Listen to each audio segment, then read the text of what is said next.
Robbie, Marie and the Doctor. Triple J. Breakfast? Come and get it with Peter Russell-Clarke. Yes, it is time to welcome back Australia's favourite ex-celebrity chef, Peter Russell-Clarke. How are you, sir? I'm particularly well for a young chap, and yourself? Yeah, we're doing all right, actually. I must say, being a Ask the listeners how they are. How are you, listeners? Send us a text message. They're very excited, Peter, because when you were on the show last week, it was possibly the ratings went through the roof. There's a little spike. Exciting, ejaculate exciting, or just sort of wave your hands exciting? Oh, no, definitely. How about a bit of both? Yeah. At the same time, I've tried that. hands-free. The trouble is you fall off the couch.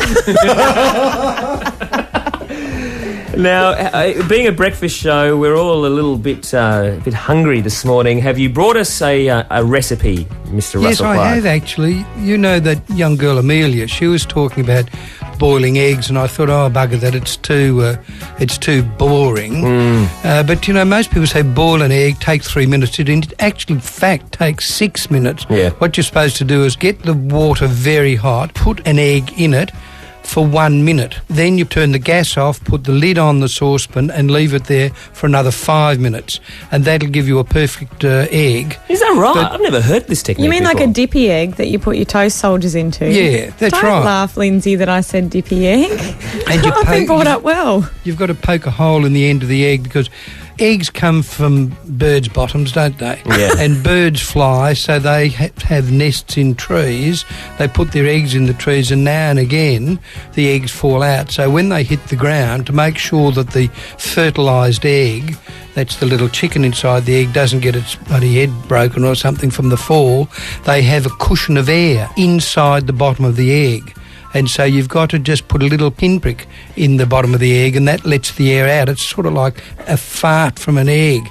There you are. Egg farts with Peter Russell-Clarke. Yeah, Otherwise, nature's all the- protein pill, the bum nut, with Peter Exactly Russell-Clarke. right. Otherwise, all the shell cracks. But I didn't want to talk about that. I wanted to talk about sausages. Make your own sausage. Sausages you get from the butchers are full of fat and it's bloody terrible and you'll die. Whereas, me dead, you can do it yourself very easily. Simply go down to the butcher and ask him for some pig intestines. They look like giant condoms. And then get some minced meat, shove it into the condom, and you've got a sausage. All you've got to do is to tie those sausages up into whatever length you like. Now, that's all sort of boring too, but if you shove a carrot down the middle of the skin, so you filled it full of sausage meat, and then you get a thin carrot and you shove that down inside the meat, when you actually cut your sausage open, it's a normal sausage, except you've got a strip of red down the middle of it, which is still sort of al dente, crisp.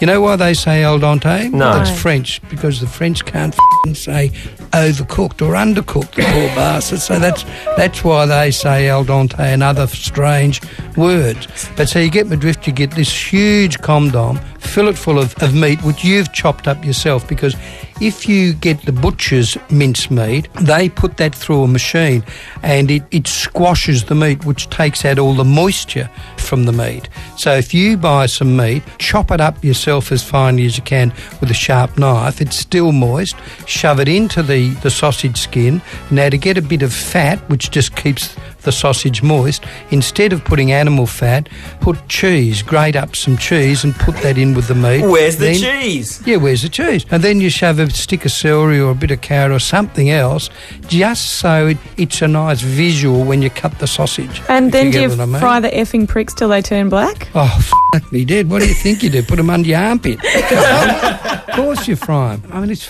easy to do, I can tell you right now. Do you have a good, what's the alcohol accoutrement that you would serve with these homemade sausages? I drink a lot of red wine, and I think that even putting red wine in the meat keeps it moist, so I think that's a good idea. But white wine's a bit pussy. I think rosé is certainly for girls, and so I think a good strong red, and if you don't like that, get into the normal piss, a good old glass of beer or 2 or 7.